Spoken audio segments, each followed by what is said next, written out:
Hai teman-teman semuanya, di pertemuan kita kali ini bersama kami kita akan membahas tentang social capital dan partisipasi masyarakat. Sebelum itu yuk kita kenalan dulu bersama kami, Ana Nurjanah, Fabi Ayu Afnani, Nailah Nafisah, dan Muhammad Rizky Ramadan. Yuk kita simak pembahasan yang pertama.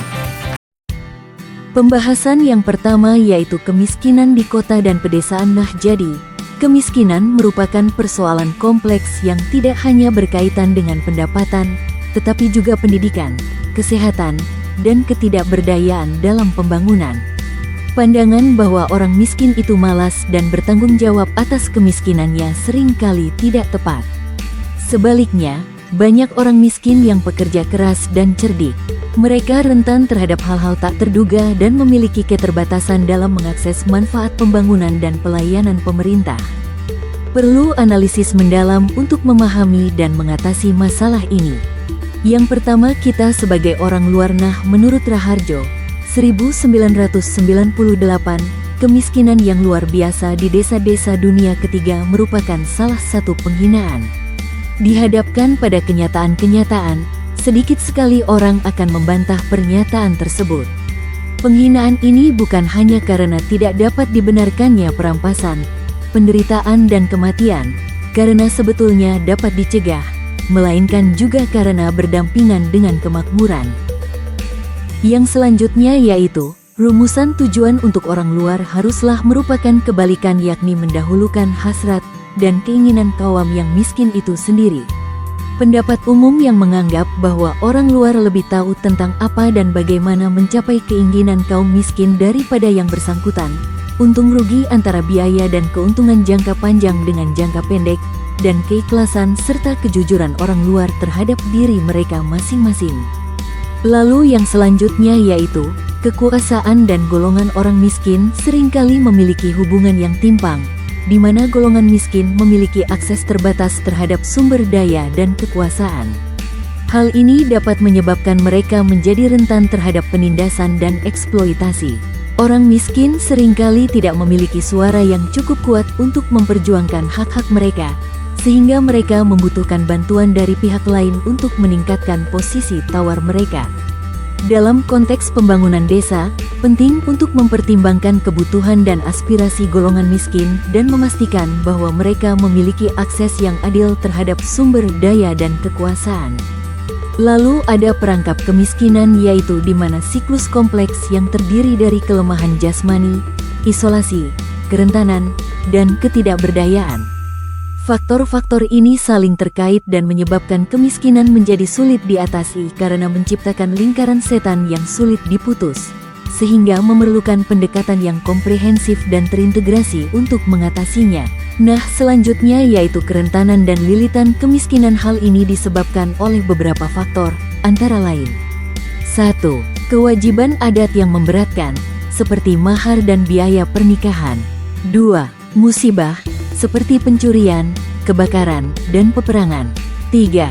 Ketidakmampuan fisik, seperti sakit, kehamilan, dan kecelakaan. 4. Pengeluaran tidak produktif, seperti biaya yang tidak memproduksi pendapatan. 5. Pemerasan, seperti suku bunga tinggi dan tindakan tidak sah oleh orang-orang yang berkuasa. Faktor-faktor ini dapat menyebabkan kemiskinan dan memperburuk kondisi masyarakat miskin. Selanjutnya ada jebakan perkotaan. Nah, hal ini menarik kaum profesional dan terpelajar karena fasilitas yang lebih baik, seperti perumahan, kesehatan, pendidikan, dan karir. Penelitian perkotaan lebih disukai karena lebih murah dan efektif, sedangkan penelitian pedesaan seringkali dianggap sebagai upacara perpeloncoan bagi peneliti muda. Oke, selanjutnya kita akan membahas tentang partisipasi masyarakat. Menurut Adi Sasmita, 2006, partisipasi masyarakat adalah keterlibatan aktif masyarakat dalam proses pembangunan, termasuk perencanaan, pelaksanaan, dan pengambilan keputusan. Berdasarkan pengertian tentang partisipasi masyarakat yang telah dikemukakan di atas, maka dapat juga disimpulkan bahwa partisipasi masyarakat dalam keikut-sertaan atau keterlibatan masyarakat secara aktif baik secara moral maupun material yang bekerja sama dalam mencapai tujuan bersama yang di dalamnya menyangkut kepentingan individu.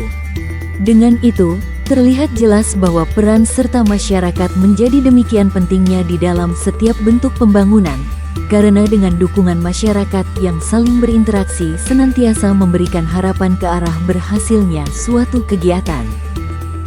Nah, konsep dan partisipasi masyarakat di sini kita ambil dari pendapat Mikkelsen, 2011, yang mana partisipasi dapat diartikan sebagai alat untuk mengembangkan diri sekaligus tujuan akhir, dengan berbagai bentuk seperti partisipasi dengan paksaan, persuasi, dan edukasi. Sedangkan faktor-faktor keberhasilan partisipasi masyarakat menyangkut beberapa hal yaitu 1. Keterlibatan aktif masyarakat. 2. Komunikasi efektif. 3. Pemberdayaan masyarakat. 4. Kemitraan yang kuat. 5. Transparansi dan akuntabilitas. Nah, jadi teman-teman, kesimpulan dari materi kami yakni bahwa kemiskinan merupakan masalah kompleks yang tidak hanya terkait dengan rendahnya pendapatan, tetapi juga dengan pendidikan, kesehatan, kerentanan, serta keterbatasan akses terhadap sumber daya dan pembangunan. Untuk mengatasi kemiskinan diperlukan pendekatan menyeluruh yang mempertimbangkan kebutuhan kaum miskin, agar mereka tidak semakin terjebak dalam lingkaran ketidakberdayaan. Dalam hal ini, partisipasi masyarakat memiliki peran penting karena keterlibatan aktif, komunikasi efektif, serta pemberdayaan akan memperkuat posisi masyarakat dalam pembangunan. Dengan adanya kemitraan, transparansi, dan akuntabilitas, pembangunan dapat berjalan lebih adil dan berkelanjutan, sekaligus meningkatkan kesejahteraan bersama. Cukup sekian presentasi dari kelompok kami, semoga dapat dipahami. Ada pertanyaan? Jika ada, kami persilahkan dengan lapang dada.